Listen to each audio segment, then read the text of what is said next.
ഇന്ന് ഈ ഒരു മാസ്റ്റർ ക്ലാസ്സിൽ ഷെയർ ചെയ്യാൻ പോകുന്നത് എങ്ങനെയാണ് ഞാൻ സ്റ്റോക്കുകൾ സ്ക്രീൻ ചെയ്യുന്നത് എന്നുള്ളതാണ്.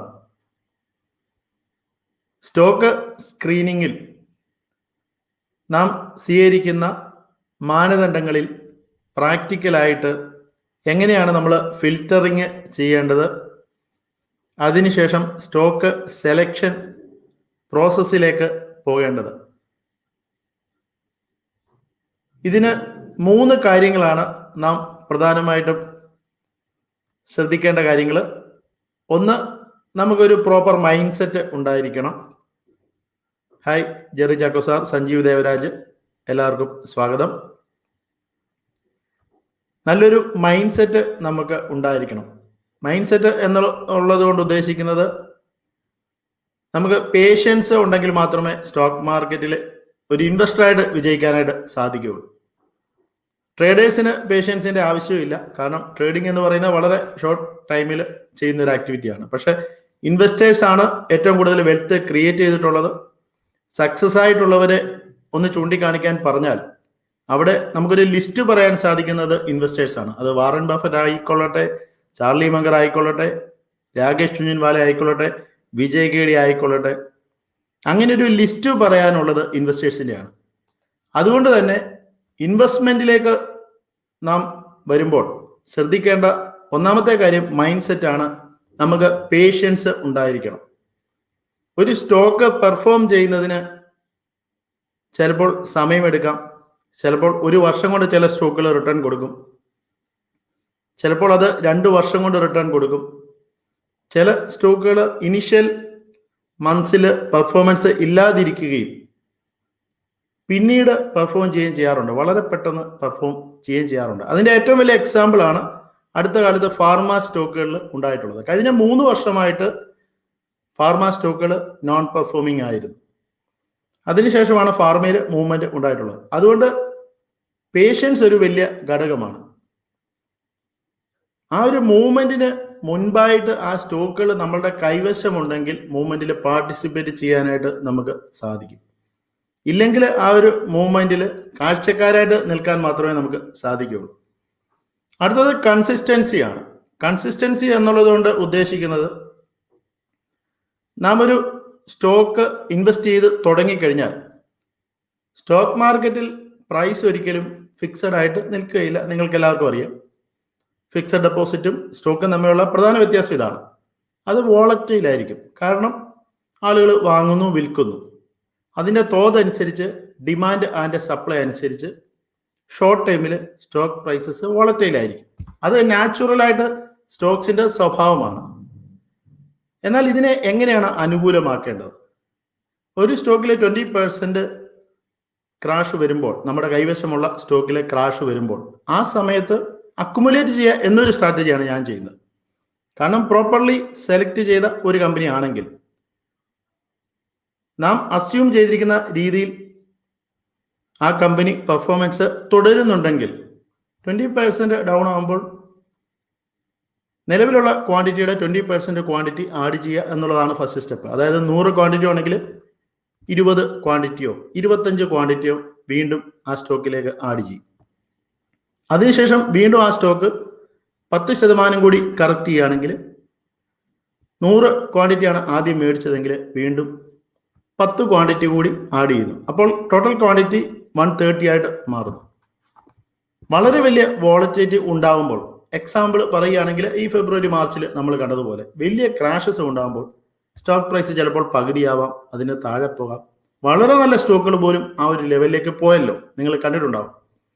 ആ ഒരു അവസരത്തിൽ വളരെ കൺസർവേറ്റീവായിട്ട് ചെയ്യുന്ന ഒരാൾക്ക് 50% ക്വാണ്ടിറ്റി എത്തിക്കുക എന്നുള്ളതാണ് ചെയ്യാൻ പറ്റുന്ന ഏറ്റവും നല്ല കാര്യം. കാരണം 100 ക്വാണ്ടിറ്റി ഉണ്ടെങ്കിൽ ആ ഒരു ക്രാഷ് വരുമ്പോഴേക്ക് മിനിമം 50 ക്വാണ്ടിറ്റി ആഡ് ചെയ്യുക എന്നുള്ളത് നമുക്ക് നല്ല രീതിയിൽ കൺസിസ്റ്റൻ്റ് ആയിട്ട് സ്റ്റോക്ക് പിക്കിങ് ചെയ്യാനായിട്ട് സഹായിക്കും.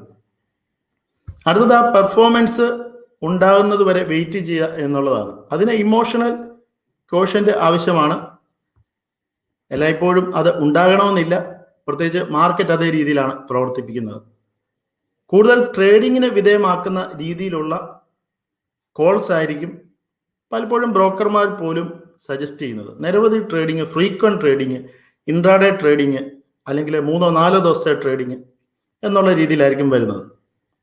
എന്നാൽ ഒരു ഇൻവെസ്റ്റർക്ക് അവിടേക്ക് പോകേണ്ട കാര്യമില്ല. അവിടേക്ക് പോകുമ്പോഴാണ് അവർ തങ്ങളുടെ ശരിയായ രീതിയിലുള്ള ഒരു ഗോളിൽ നിന്ന് മാറിപ്പോകുന്നത്. അതുകൊണ്ട് ഈ ഒരു mind set, high EQ, patience, consistency എന്നിവയുള്ള ഒരു മൈൻഡ് സെറ്റ് ആദ്യമായിട്ട് ഒരു ഇൻവെസ്റ്റർക്ക് ഉണ്ടായിരിക്കണം. രണ്ടാമത് വേണ്ടത് സ്കിൽ സെറ്റാണ്. സ്കിൽ സെറ്റ് എന്നുള്ളത് കൊണ്ട് ഞാൻ ഉദ്ദേശിക്കുന്നത് 3 രീതിയിൽ നമുക്കിതിനെ തരംതിരിക്കാം. ഒന്ന്, നമുക്ക് എൽ ഷേപ്ഡ് ആയിട്ടുള്ള സ്കിൽ സെറ്റ് ഉണ്ടാകാം. അതായത് നമ്മളുടെ ഇൻവെസ്റ്റ്മെന്റിനെ പറ്റിയിട്ട് ബേസിക് ആയിട്ടുള്ള നോളജ് ഉണ്ട്, എന്നാൽ ഏതെങ്കിലും ഒരു ക്രൈറ്റീരിയ, ചിലർക്ക് പി റേഷ്യോയെ പറ്റി നന്നായിട്ട് അറിയായിരിക്കും, അത് മാത്രമേ അറിയുള്ളൂ, മറ്റുള്ള മെട്രിക്സ് ഒന്നും അറിയില്ല. അതിനാണ് നമ്മൾ ഉദ്ദേശിക്കുന്നത് ടി ഷേപ്ഡ് ആയിട്ടുള്ള ഒരു നോളജ് അല്ലെങ്കിൽ സ്കിൽ സെറ്റ് എന്നുള്ളത് ഉദ്ദേശിക്കുന്നത്. പിന്നുള്ളത് വി ഷേപ്ഡ് ആയിട്ട് ഉള്ളതാണ്. വി ഷേപ്ഡ് എന്നുള്ളത് കൊണ്ട് ഉദ്ദേശിക്കുന്നത് നമ്മളുടെ മെട്രിക്സ് കൂടുതൽ ഉണ്ട്, നമുക്ക് പി റേഷ്യോ നോക്കുന്നുണ്ട്, അല്ലെങ്കിൽ ഗ്രോത്ത് റേഷ്യോ കൂടി നോക്കുന്നുണ്ട്. അപ്പോൾ കുറച്ചുകൂടി അറിവ് ഇൻഡെപ്ത് ആയിട്ടുണ്ട്. പിന്നുള്ളത് യു ഷേപ്ഡ് ആണ്. യു ഷേപ്ഡിൽ എത്തുമ്പോഴാണ് വലിയൊരു ഇൻവെസ്റ്ററായിട്ട് മാറാനായിട്ട് സാധിക്കുന്നത്. സക്സസ്ഫുൾ ഇൻവെസ്റ്റേഴ്സ് ഒക്കെ അവരുടെ സ്കിൽ സെറ്റ് യു ഷേപ്ഡിൽ എത്തിക്കുകയാണ് ചെയ്യുന്നത്. ഈവൻ ഫണ്ടമെന്റൽ അനാലിസിസ് ആണെങ്കിൽ അതിൻ്റെ വിവിധ സെലക്ഷൻ ക്രൈറ്റീരിയാസ് നന്നായിട്ട് പഠിച്ചു കഴിഞ്ഞാൽ യു ഷേപ്ഡ് ആയിട്ടുള്ള, അതായത് ബ്രോഡായിട്ടുള്ള നോളജും അതോടൊപ്പം തന്നെ ആ എല്ലാ കാര്യങ്ങളിലും ഇൻഡെപ്ത് ആയിട്ടുള്ള അറിവും നേടുമ്പോൾ യു ഷേപ്ഡ് ആയിട്ടുള്ള നോളജ് നേടാനായിട്ട് സാധിക്കും. അങ്ങനെ നേടുമ്പോഴാണ് നല്ലൊരു ഇൻവെസ്റ്റർ ആയിട്ട്, അല്ലെങ്കിൽ ഒരു സോഫിസ്റ്റിക്കേറ്റഡ് ഇൻവെസ്റ്റർ എന്ന് റോബർട്ട് കിയോസാക്കി വിളിച്ചിരിക്കുന്നത് അതിനെയാണ്. ഇതേ രീതിയിൽ നമുക്ക് നമ്മുടെ സ്കിൽ സെറ്റ് ഇംപ്രൂവ് ചെയ്യാനായിട്ട് സാധിക്കും. ഞാൻ ബേസിക് ആയിട്ട് ചെയ്യുന്ന ഫിൽറ്ററിങ് മെത്തേഡ് നിങ്ങളോട് ഷെയർ ചെയ്യാം. ഒന്നാമതായിട്ട് ഫിൽറ്ററിങ് ആണ് ചെയ്യുന്നത്. സ്റ്റോക്കുകൾ നമ്മൾ ഫിൽറ്റർ ചെയ്യുക എന്നുള്ളതാണ് ഫസ്റ്റ് സ്റ്റെപ്പ്. അതിന് ഉപയോഗിക്കേണ്ട ഒന്നാമത്തെ ക്രൈറ്റീരിയ മാർക്കറ്റ് ക്യാപ്പ് ഉപയോഗിച്ചുകൊണ്ടാണ്. ഇതിൽ ഏറ്റവും കൂടുതൽ വോളറ്റിലിറ്റി ഉണ്ടാകുന്നത് സ്മോൾ ക്യാപ്പിലായിരിക്കും, അല്ലെങ്കിൽ മൈക്രോ ക്യാപ്പ് സ്റ്റോക്കുകളിലായിരിക്കും. കുറച്ചുകൂടി വോളറ്റിലിറ്റി കുറവായിരിക്കും മിഡ് ക്യാപ്പ് സ്റ്റോക്കുകളിൽ. ഇവയിൽ ഏറ്റവും കുറവ് വോളറ്റിലിറ്റി സാധാരണ കുറവുള്ളത് ലാർജ് ക്യാപ്പുകളിലാണ്. അപ്പോൾ തങ്ങളുടെ പോർട്ട്ഫോളിയോ ഏത് പീരീഡിലേക്കുള്ളതാണ്, എത്രമാത്രം വോളറ്റിലിറ്റി നമുക്ക് കാണാനായിട്ട് സാധിക്കും എന്നുള്ളത് അനുസരിച്ചാണ് നമ്മൾ ഈ ഒരു ഫിൽറ്ററിങ് നടത്തേണ്ടത്. വളരെ വലിയ റിസ്ക് എടുക്കുന്ന ഒരാൾക്കാണെങ്കിൽ മിഡ് ക്യാപ്പ്, സ്മോൾ ക്യാപ്പ് സ്റ്റോക്കുകൾക്ക് പ്രാധാന്യം കൊടുക്കാം. പക്ഷേ അവരുടെ ഇൻവെസ്റ്റ്മെന്റ് ഡ്യൂറേഷൻ മിനിമം 5 ഇയറിന് മുകളിലേക്ക് ആയിരിക്കണം. കാരണം അതൊരു ഹൈ റിസ്ക് പോർട്ട്ഫോളിയോ ആയിരിക്കും. എന്നാൽ അത്ര റിസ്ക് എടുക്കാൻ സാധിക്കാത്തവർക്ക്, ഇടയ്ക്ക് കുറച്ച് പ്രോഫിറ്റ് ഒക്കെ ബുക്ക് ചെയ്യാനായിട്ട് താല്പര്യമുണ്ട്, ഒത്തിരി ലോങ് ടൈമിലേക്ക് പോകാനായിട്ട് ഉദ്ദേശിക്കുന്നില്ല, അങ്ങനെയുള്ളവർക്ക് ഒരു മൾട്ടി ക്യാപ്പ് പോർട്ട്ഫോളിയോ ആഡ് ചെയ്യാം. ഈയിടെ സെബി പുതിയ ക്രൈറ്റീരിയാസ് കൊണ്ടുവന്നിട്ടുണ്ട്. മൾട്ടി ക്യാപ്പ് പോർട്ട്ഫോളിയോയ്ക്ക് 25% ലാർജ്, 25% മിഡ്, 25% സ്മോൾ ക്യാപ്പ് എന്നിങ്ങനെ ഇനി മുതൽ ഉണ്ടായിരിക്കണം എന്നാണ് സെബിയുടെ പുതിയ ക്രൈറ്റീരിയ.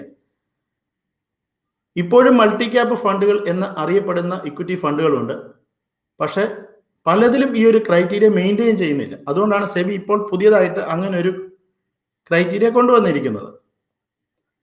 ഒരു പോർട്ട്ഫോളിയോ ബിൽഡ് ചെയ്യുമ്പോൾ ഇങ്ങനെ നമ്മുടെ അലോക്കേഷൻ ഏത് രീതിയിലാണ് പോർട്ട്ഫോളിയോയിൽ ഉള്ളതെന്ന് നമ്മൾ ശ്രദ്ധിക്കേണ്ടതായിട്ടുണ്ട്. മൾട്ടി ക്യാപ്പ് പോർട്ട്ഫോളിയോ ഉദ്ദേശിക്കുന്ന ആളുകൾ ഈ ഒരു പാറ്റേൺ ഉപയോഗിക്കുക. പിന്നെ സാഹചര്യം അനുസരിച്ച് നിങ്ങൾ ഏതിലാണോ ബുള്ളിഷ് ആവുന്നത്, നിങ്ങളുടെ വ്യൂ ഏതിലാണോ ബുള്ളിഷ് ആവുന്നത്, അതിൽ അലോക്കേഷൻ കൂട്ടി കൊടുക്കാം. ഇപ്പോൾ ലാർജ് ക്യാപ്പുകൾ ഓവർ വാല്യൂഡ് ആണ് എന്ന് തോന്നുന്നുണ്ടെങ്കിൽ നിങ്ങൾക്ക് മിഡ് ക്യാപ്പിൽ അലോക്കേഷൻ കൂട്ടിക്കൊടുക്കാം. കുറച്ചുകൂടി അഗ്രസീവ് ആകാൻ തയ്യാറുള്ളവർക്ക് സ്മോൾ ക്യാപ്പിൽ അലോക്കേഷൻ കൂട്ടിക്കൊടുക്കാം. ഇതാണ് ബേസിക് ഫിൽറ്ററിങ്ങിൽ ഞാൻ ചെയ്യുന്നത്. ഇതേ രീതിയിലാണ്. അടുത്തതായിട്ട് സെക്ടർ വൈസ് ഫിൽറ്ററിങ് ചെയ്യാറുണ്ട്.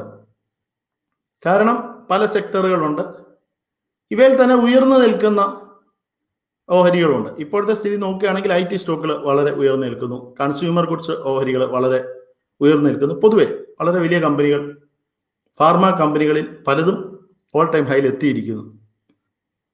ഇത്തരം സാഹചര്യത്തിൽ അങ്ങനെ ഉയർന്നു നിൽക്കുന്ന സ്റ്റോക്ക് പ്രൈസ് ഉള്ളവ ഒഴിവാക്കുക എന്നുള്ളതാണ് ഫസ്റ്റ് ചെയ്യുന്നത്. എന്നാൽ കഴിഞ്ഞ ഫെബ്രുവരി മാർച്ച് സമയത്ത് ഇവയിൽ പലതും താണു നിൽക്കുകയായിരുന്നു. അന്ന് ഇവയിലൊക്കെ ഓപ്പർച്യൂണിറ്റി ഉണ്ടായിരുന്നു. എൻ്റെ സ്റ്റോക്ക് പിക്കുകളിലൊക്കെ അന്ന് കൂടുതലും IT സ്റ്റോക്കുകളായിട്ടുള്ള ഇൻഫോസിസ്,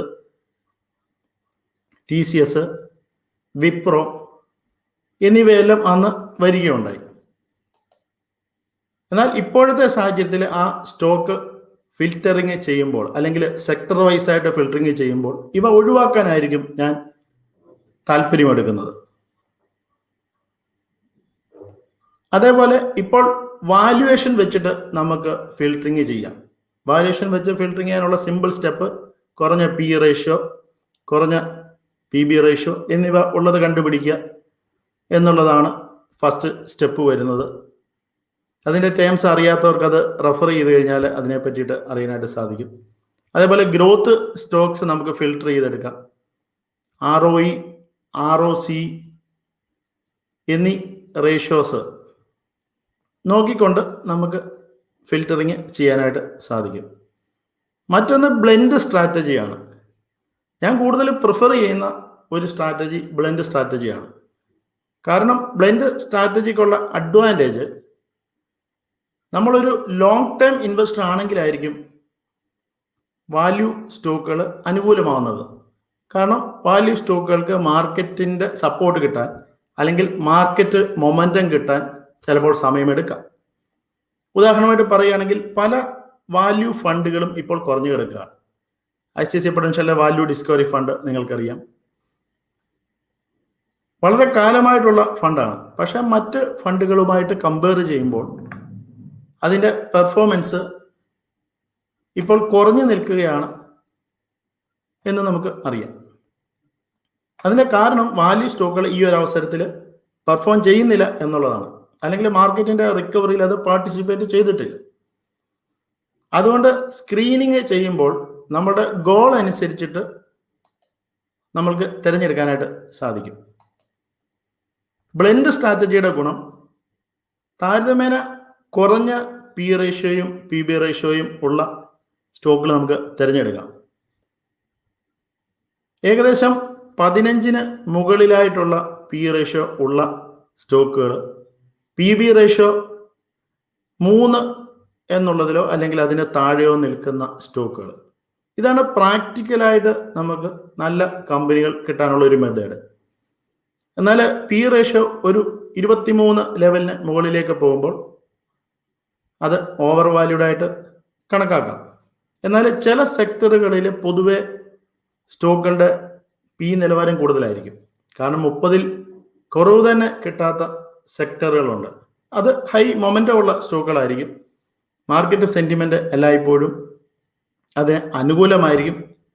ഏണിങ്സ് ഫോർകാസ്റ്റിനെ ബേസ് ചെയ്തായിരിക്കും അത്തരം സ്റ്റോക്കുകൾ മുമ്പോട്ട് പോകുന്നത്. അതിൻ്റെ ഉദാഹരണമാണ് ഏഷ്യൻ പെയിൻസ്, അല്ലെങ്കിൽ ബർജർ പെയിൻസ്, ടൈറ്റാന്, ഹിന്ദുസ്ഥാൻ ലിവർ എന്നിങ്ങനെയുള്ള കമ്പനികൾ.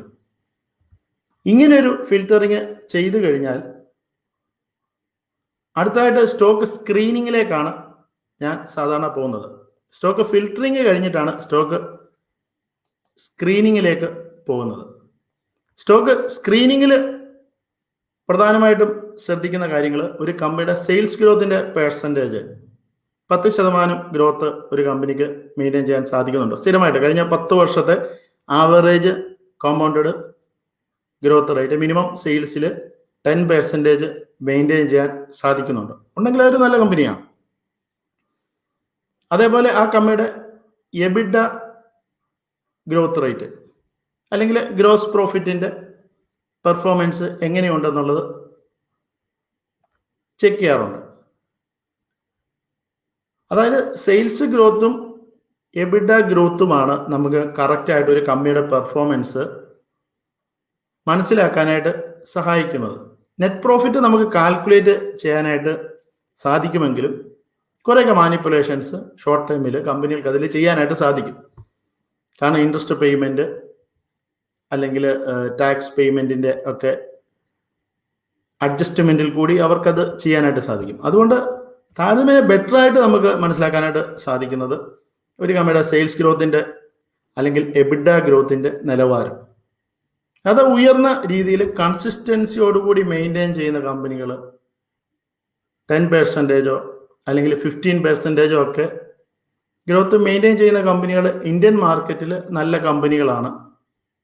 അമേരിക്കൻ മാർക്കറ്റിൽ ഉള്ളതുപോലെ വളരെ ശക്തമായിട്ടുള്ള ഗ്രോത്ത് റേറ്റ് ഉള്ള കമ്പനികൾ ഇന്ത്യൻ മാർക്കറ്റിൽ പൊതുവെ ഉണ്ടാകാറില്ല. അതിന് ശേഷം നമ്മൾ കമ്പയർ ചെയ്യുന്നത് year on year performance compare ചെയ്യും. അതായത് ഈ ക്വാർട്ടറും കഴിഞ്ഞ ക്വാർട്ടറും തമ്മിലുള്ള ചേഞ്ച് എത്ര ശതമാനമുണ്ട്, 10% ഗ്രോത്ത് ആണോ അതോ 15% ഗ്രോത്ത് ആണോ? മികച്ചൊരു ഗ്രോത്ത് ഒരു കമ്പനിക്ക് ഉണ്ടെങ്കിൽ ഷോർട്ട് ടൈമിൽ ആ കമ്പനിക്ക് പെർഫോമൻസിന് സാധ്യത കൂടുതലായിരിക്കും. അതേപോലെ മുമ്പിലുള്ള ക്വാർട്ടറുമായിട്ടുള്ള കമ്പാരിസൺ ചെയ്യാം. അതേപോലെ ഈ ഫിനാൻഷ്യൽ ഇയറും കഴിഞ്ഞ ഫിനാൻഷ്യൽ ഇയറും തമ്മിലുള്ള ഡിഫറൻസ് പരിശോധിക്കാറുണ്ട്. ഈ രീതിയിലുള്ള ക്രൈറ്റീരിയാസ് പരിശോധിച്ച് കഴിഞ്ഞാൽ ഒരു കമ്പനിയുടെ ട്രാക്ക് റെക്കോർഡ് നമുക്ക് മനസ്സിലാക്കാനായിട്ട് സാധിക്കും. അതിന് ശേഷം നമ്മൾ ചെയ്യുന്ന മെത്തേഡ് പ്രോഫിറ്റബിലിറ്റി റേഷ്യോസിലേക്ക് പോവുകയാണ്. പ്രോഫിറ്റബിലിറ്റി റേഷ്യോസിൽ 3 എണ്ണമാണ് പ്രധാനമായിട്ട് വരുന്നത്. ഒന്ന് ROE എന്ന് അറിയപ്പെടുന്നതാണ്, റിട്ടേൺ ഓൺ ഇക്വിറ്റി എന്ന് അറിയപ്പെടുന്നു. അതിനുശേഷം റിട്ടേൺ ഓൺ ക്യാപിറ്റൽ എംപ്ലോയിഡ് പരിശോധിക്കുന്നു. അതേപോലെ പ്രോഫിറ്റ് മാർജിൻ പരിശോധിക്കുന്നു. മികച്ച പ്രോഫിറ്റ് മാർജിനും അല്ലെങ്കിൽ മികച്ച റിട്ടേൺ ഓൺ ഇക്വിറ്റിയും മികച്ച റിട്ടേൺ ഓൺ ക്യാപിറ്റൽ എംപ്ലോയിഡും ഒരു കമ്പനിക്കുണ്ടെങ്കിൽ അത് മികച്ചൊരു കമ്പനി ആയിരിക്കും. അതിൻ്റെ ക്രൈറ്റീരിയ ആയിട്ട് ഉപയോഗിക്കുന്നത് 15% എന്നുള്ളതാണ്. ഇത് 15% വെച്ച് മെയിൻറ്റെയിൻ ചെയ്യാൻ സാധിക്കുന്നുണ്ടെങ്കിൽ വളരെ കുറച്ച് കമ്പനികൾക്ക് സ്ക്രീനിങ് ചെയ്യുമ്പോൾ ആ ക്രൈറ്റീരിയ മെയിൻറ്റെയിൻ ചെയ്യാനായിട്ട് സാധിക്കുകയുള്ളൂ. നമുക്ക് ഇൻവെസ്റ്റ്മെൻറ്റ് ഓപ്പർച്യൂണിറ്റി ഇല്ലെങ്കിൽ ചിലപ്പോൾ അതിൽ നമ്മൾ ചില അഡ്ജസ്റ്റ്മെൻറ്റുകൾ ചെയ്യേണ്ടി വരാം. അപ്പോൾ ചിലപ്പോൾ 2 ക്രൈറ്റീരിയ മാത്രം മീറ്റ് ചെയ്യുന്ന കമ്പനികൾ എടുക്കേണ്ടി വരാം. പക്ഷേ ചില അവസരങ്ങളിൽ ആ ക്രൈറ്റീരിയ മീറ്റ് ചെയ്യുന്ന കമ്പനികളെ കിട്ടും. മികച്ച കമ്പനികളെ തിരഞ്ഞെടുക്കാനുള്ള ഒരു ക്രൈറ്റീരിയ, അടുത്ത സ്റ്റെപ്പ് ഇതാണ് വരുന്നത്. ഇത്രയും ചെയ്തു കഴിഞ്ഞാൽ സ്റ്റോക്ക് സ്ക്രീനിങ് കംപ്ലീറ്റഡ് ആവും. ഇവിടെ നമ്മൾ പരിശോധിക്കുന്നത് റിട്ടേൺ ഓൺ ഇക്വിറ്റിയിൽ പരിശോധിക്കുന്നത് ഒരു കമ്പനിയുടെ നെറ്റ് പ്രോഫിറ്റ് ആ കമ്പനിയുടെ ഇൻവെസ്റ്റഡ് എമൗണ്ടിന്മേൽ എത്ര വരുന്നു, എത്ര ശതമാനം വെച്ച് വരുന്നു എന്നുള്ളതാണ്. റിട്ടേൺ ഓൺ ക്യാപിറ്റൽ എംപ്ലോയിഡിന് നമ്മൾ കാൽക്കുലേറ്റ് ചെയ്യുന്നത് ഒരു കമ്പനിയുടെ ടോട്ടൽ ഇൻവെസ്റ്റ്മെൻറ്റ് എന്ന് പറയുമ്പോൾ ഷെയർ ഹോൾഡേഴ്സിൻ്റെ ഫണ്ടുണ്ട്, ബാങ്കിൽ നിന്നുള്ള ഫണ്ടുണ്ട്, ബോണ്ടുകളിൽ നിന്നുള്ള ഫണ്ടുണ്ട്, ഇതെല്ലാം ചേരുന്നതാണ്. അതിലേക്ക് നെറ്റ് പ്രോഫിറ്റ് എത്ര വരുന്നു എന്നുള്ളതാണ്. അതായത് നെറ്റ് വർത്തിന്മേൽ നെറ്റ് പ്രോഫിറ്റ് കണക്കാക്കുന്നു, ടോട്ടൽ ഇൻവെസ്റ്റ്മെൻറ്റ് എന്നുള്ള ഈ 3 കാര്യങ്ങൾ ചേരുന്നതുമായിട്ട് നെറ്റ് പ്രോഫിറ്റ് കാൽക്കുലേറ്റ് ചെയ്യുന്നു. അപ്പോൾ ഈ ഒരു ഫിഗർ നമുക്ക് അസസ് ചെയ്യാനായിട്ട് സാധിക്കും. അങ്ങനെ ചെയ്തു കഴിഞ്ഞാൽ ആ കമ്പനി എത്രമാത്രം നല്ലതാണെന്ന് മനസ്സിലാക്കാനായിട്ട് സാധിക്കും. അതിനുശേഷമാണ് ഒരു കമ്പനിയുടെ ഡീറ്റെയിൽ ആയിട്ടുള്ള ഇവാലുവേഷനിലേക്ക് കടക്കുന്നത്. ഇത്രയും പ്രോസസ്സ് ചെയ്ത് കഴിഞ്ഞാൽ സ്റ്റോക്ക് ഫിൽറ്ററിങ്, സ്റ്റോക്ക് സ്ക്രീനിങ് എന്നിവ പൂർണ്ണമാകുന്നു. അതിനുശേഷം നമുക്ക് ആ കമ്പനിയെ പറ്റി പഠിക്കാനായിട്ട് ഏറ്റവും എളുപ്പം ആനുവൽ റിപ്പോർട്ട് വായിക്കുക. കമ്പനിയുടെ ആനുവൽ റിപ്പോർട്ട് വായിക്കുമ്പോൾ ആ കമ്പനിയുടെ മാനേജ്മെൻറ്റ് ഡിസ്കഷൻ ആൻഡ് അനാലിസിസ് എന്നുള്ളൊരു പോർഷനുണ്ട്. അതാണ് ഏറ്റവും പ്രധാനപ്പെട്ടത്. ആ ഒരു പോർഷനിൽ നിന്ന് മാനേജ്മെൻറ്റിനെ കമ്പനിയെ പറ്റിയിട്ടുള്ള ഔട്ട്ലുക്ക്, കോമ്പറ്റീറ്റേഴ്സിനെ പറ്റിയിട്ടുള്ള കാഴ്ചപ്പാടുകൾ, അവരുടെ പ്രോഡക്ട്സ് എന്തൊക്കെ, അവരുടെ സർവീസസ് എന്തൊക്കെ, ഇവയെല്ലാം നമുക്ക് മനസ്സിലാക്കാനായിട്ട് സാധിക്കും. അതേപോലെ ഫിനാൻഷ്യൽ സ്റ്റേറ്റ്മെൻറ്റ്സ് അതിൽ നമുക്ക് അറിയാനായിട്ട് സാധിക്കും. പിന്നെ ഈസി ആയിട്ട് നമുക്ക് പരിശോധിക്കാവുന്ന ഒരു കാര്യം കമ്പനിയുടെ ഇൻവെസ്റ്റർ പ്രസൻറ്റേഷനാണ്. എല്ലാ ക്വാർട്ടറിലും കമ്പനികൾ ഇൻവെസ്റ്റർ പ്രസൻറ്റേഷൻ പുറത്തിറക്കാറുണ്ട്. ഈസി ആയിട്ട് നമുക്ക് ഒരുപക്ഷെ ആനുവൽ റിപ്പോർട്ടിനേക്കാളും ഈസി ആയിട്ട് പെട്ടെന്ന് ഒരു സാധാരണ മനുഷ്യന് മനസ്സിലാക്കാനായിട്ട് സാധിക്കുന്നതാണ് ഇൻവെസ്റ്റർ പ്രസൻറ്റേഷൻ. ഇനി വീണ്ടും ഡീറ്റെയിൽ ആയിട്ട് നമ്മൾ അതിൽ ഡ്രില്ലിങ് ചെയ്യുകയാണെങ്കിൽ, അതായത് ഒരു കമ്പനി നമുക്ക് നല്ല രീതിയിൽ അവഗാഹം ഉണ്ടെങ്കിൽ മാത്രമേ നമുക്കതിൽ കൺവിക്ഷൻ ഉണ്ടാകുകയുള്ളൂ. ഹയർ കൺവിക്ഷൻ ഉണ്ടാവണമെങ്കിൽ ആ കമ്പനിയുടെ ഏണിങ്സ് കോൾ കൂടി നമ്മൾ കേൾക്കേണ്ടി വരും. എല്ലാ ക്വാർട്ടറുകളിലും കമ്പനികൾ കോൺഫറൻസ് കോൾ നടത്താറുണ്ട്. കമ്പനിയുടെ പെർഫോമൻസ്, കഴിഞ്ഞ ക്വാർട്ടറിലെ പെർഫോമൻസ്, അതേപോലെ ഫ്യൂച്ചർ ഔട്ട്ലുക്ക്, ഈ കാര്യങ്ങൾ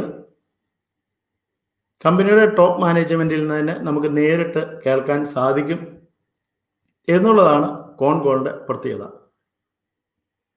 ഇത്രയും കാര്യങ്ങൾ കറക്റ്റായിട്ട് ചെയ്തു കഴിഞ്ഞാൽ വളരെ ബ്രോഡായിട്ടും എന്നാൽ ഇൻഡെപ്ത് ആയിട്ടും സ്റ്റോക്കുകളെ മനസ്സിലാക്കാനും ഇൻവെസ്റ്റ് ചെയ്യാനായിട്ടും നമുക്ക് സാധിക്കും. Thank you all.